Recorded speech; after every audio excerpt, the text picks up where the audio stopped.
let me say, I'm a maniac, and everyone on this stage is stupid, fat, and ugly.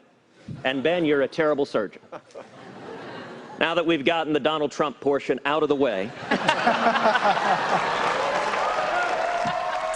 All right, so that comedy writer gets a check from Senator Ted Cruz. I took an early shot at the absent Republican frontrunner. After that, the candidates, though, largely seem to ignore the Donald. Good morning, SMU communications professor and debate coach, debate guru, Dr. Ben Voth.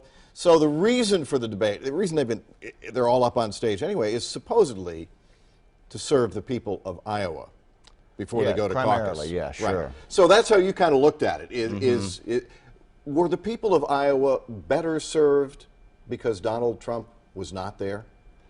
Maybe so, because Donald really has taken a very distant approach to Iowa, not so much like an on-the-ground campaign, but just sort of creating a national impression. And so it did let these candidates just kind of zoom in on Iowa voters. I really think Rubio and Cruz were really doing that. They were really aggressively courting Iowa directly. Is immigration, which was, I mean, you couldn't miss the debate over immigration. We'll talk a lot and hear a lot more about that. Is that a big issue in Iowa?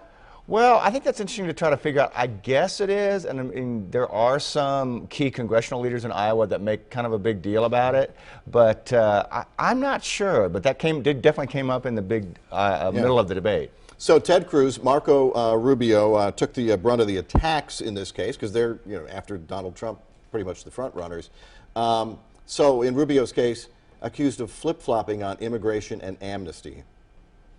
Means come out from the shadows, pay a fine, earn legal status by working, by paying taxes, learning English, not committing crimes, and earn legal status when you're not cutting in front of the line for people that are patiently waiting outside. That is I think that's the conservative consensus, pragmatic approach to how to solve this problem.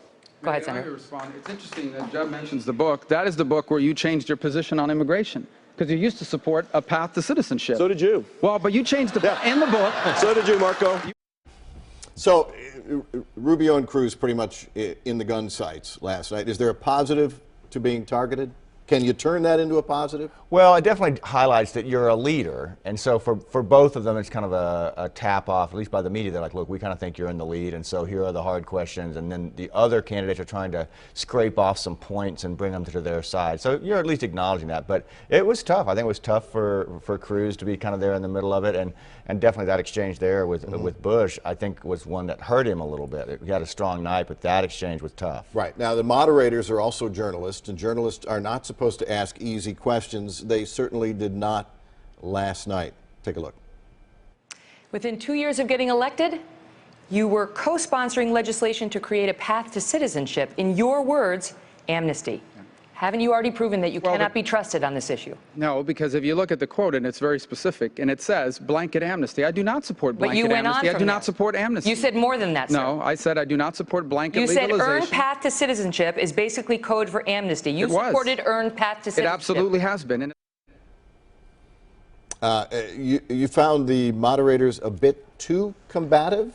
Right. I mean, as a purist, I mean, again, when I'm judging a debate, I don't interfere. But it's tricky because the journalists are supposed to do what you just said. But I would rather that instead of Megyn Kelly saying that to her, either Christie or Bush say that to Rubio. And you did see that in the last segment. Bush said, "Hey, you're wrong here.